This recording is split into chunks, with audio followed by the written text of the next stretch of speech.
That annoying shimmy you feel through your steering wheel at a red light? The one that magically vanishes the exact second the light turns green and you start rolling again? I need you to listen to me. It is not your motor mounts. It is not a bad tune-up, and it is almost never what the mechanic shop is going to write on your estimate. Last spring, a guy rolled into my driveway with a $412 quote for exactly this issue. They wanted to sell him new mounts, a full throttle body service, the works. Want to know the truth? The actual fix was sitting right on top of his engine, and it cost him about $5. Stick with me, because near the end of this video, I'm giving you a 10-second test you can run in your own driveway with nothing but a single square of a paper towel. It will tell you instantly if your car is suffering from this hidden disaster right now. And if you drive a Chevy Cruze, an Equinox, or honestly, half of the 4-cylinder cars built in the last 15 years, you need to do this tonight, before your cold start tomorrow. Here is the secret nobody at the service counter will ever explain to you, because explaining it doesn't sell parts. See, your engine leaks on purpose. No, not oil dripping onto your driveway. Gas vapors leaking past the piston rings down into the bottom of the motor. Every single engine does it. It's called blow-by. When the spark plug fires and forces the piston down, a tiny bit of that explosive pressure squeezes past the rings into the crankcase, the big metal basement of your engine where the oil lives. That intense pressure has to go somewhere. If it just sat there, it would blow out every gasket you own and weep oil everywhere. Back in the 1950s, they just ran a tube to the ground and dumped the fumes onto the road. Gross, right? Then engineers got smart and they invented the PCV system, positive crankcase ventilation. It's a fancy name for a dead simple idea. Suck the nasty air out of the bottom of the motor and recycle it into the intake to burn it a second time.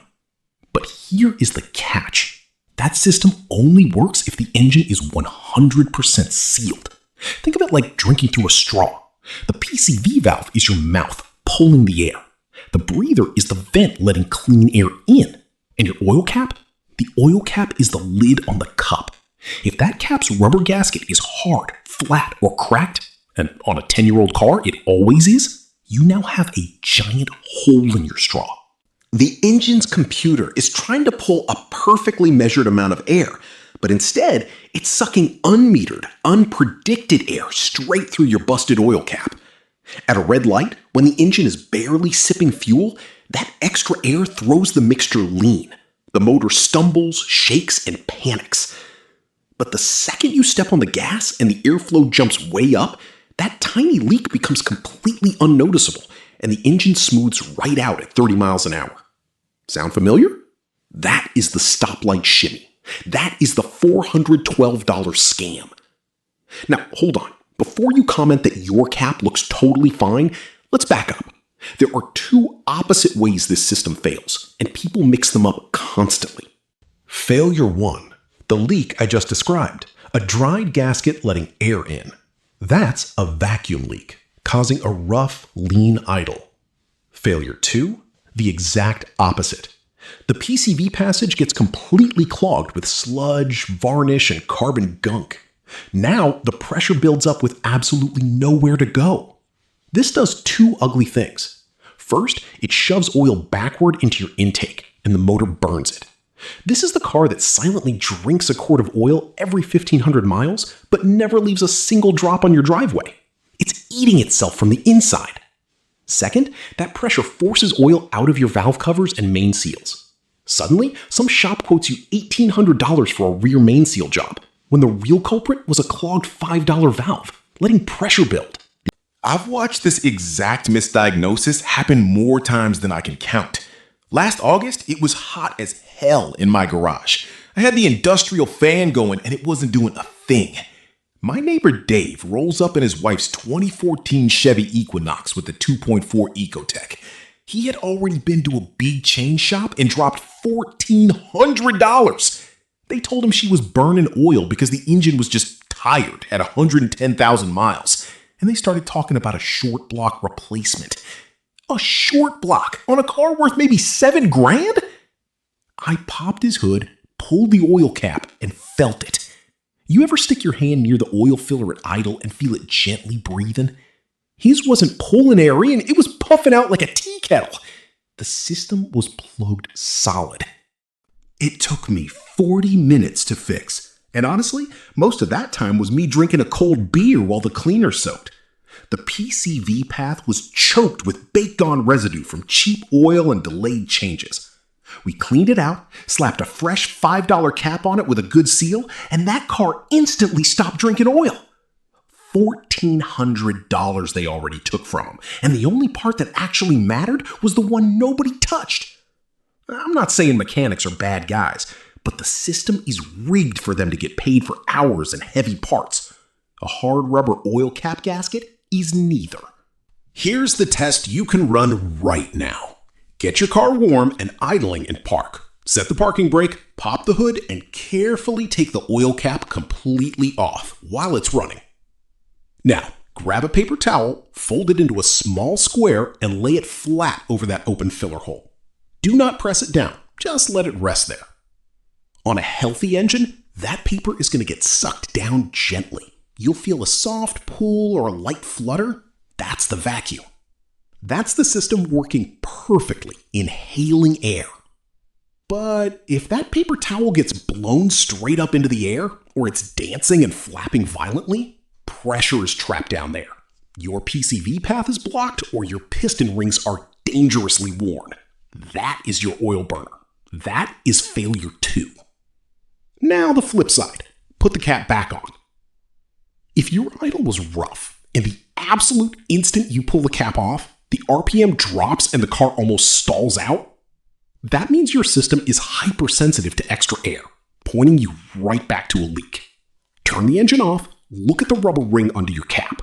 If it's cracked, flat, shiny, or hard instead of soft and springy, congratulations. There is your $5 problem. Order a new cap, snap it on, and a third of you watching this are going to fix your stoplight shake in the time it takes to drink a cup of coffee. Now, I gotta be fully honest with you, because I got this wrong for years myself, and a generic automotive channel will never tell you this. You can't just blame the cap on every single car, because the engineers, and look, I spent 18 years on the corporate side of this, sitting in the very rooms where these decisions get made. The engineers stopped giving you a cap or a valve you can actually fix. On an old Honda or Toyota, the PCV valve is a separate little metal piece you can pull out with 2 fingers, shake it to hear it rattle, and replace it for $8. Clean and simple. Toyota especially kept that design alive forever because it works and it lasts. You gotta respect a machine built to be serviced. But then you look at GM stuff from that Ecotech era, your Cruise 1.4 Turbo, your Malibu, your Sonic. They built the entire PCV system inside the plastic valve cover. There is a tiny rubber diaphragm molded straight into the plastic. No separate valve. When that diaphragm tears, and trust me, it always tears, you get a loud whistling noise at idle like a boiling tea kettle, a lean code P0171, and that same horrible rough idle. And guess what? Your $5 fix is gone because you have to buy the entire valve cover. You want to know why they built it that way? To save a few cents per car on the assembly line. One less part to install. That decision saved the corporation pennies back then, and it costs you a whole valve cover at year 8. That is not an accident. That is a calculated choice. The German cars, VW, Audi, BMW, do something else. They use a complex oil separator chamber. It's smart when it's brand new, but when it fails on a BMW, replacing that crankcase valve is a brutal afternoon and a massive repair bill.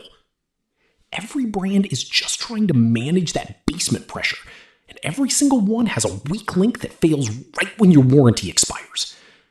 It still gets under my skin. If you swap the cap and the idle is still rough, don't just keep throwing parts at it. Clear the actual PCV path, check the hoses, and figure out why it clogged. 9 times out of 10, it's because the oil was left in way too long, cooking into sludge. Fix the cap, fix the valve, and then fix your oil change habits. I'd bet real money right now that more than half of the 10-year-old daily drivers on your street have a failing cap gasket or a choking vent line, and those drivers have absolutely no idea. They are paying for it a quart of oil at a time or losing fuel mileage at the pump. My wife Sarah drives a Camry, and even on that, I check her oil cap gasket at every single oil change. It takes 10 seconds. The rubber's still soft because the car's only 6 years old, but the day it goes hard, I'll know it before it ever shakes at a red light. Because I looked. Now, I'm going to be straight with you. All those oily crankcase fumes getting recycled back into the intake, on older engines, it's no big deal. But on newer direct injection engines, those oily fumes bake directly onto the back of your intake valves, turning into a horrific crust of carbon that chokes your engine from the inside out. It is happening to your car right now, mile by mile, and nothing in your factory maintenance schedule addresses it. That topic is coming in the very next video, and it's going to completely change how you think about every single fill-up. So here is your homework for today. Go out to your car right now, warm it up, pop the hood, pull the cap at idle, and do the paper towel test. Then look at that rubber gasket. Is it soft and springy or hard and cracked? Come back to this video and drop a comment with your car's year, make, and model, and tell me exactly what that paper towel did. Did it suck down or blow off? I read and reply to every single comment, and I will tell you exactly what it means for your specific engine.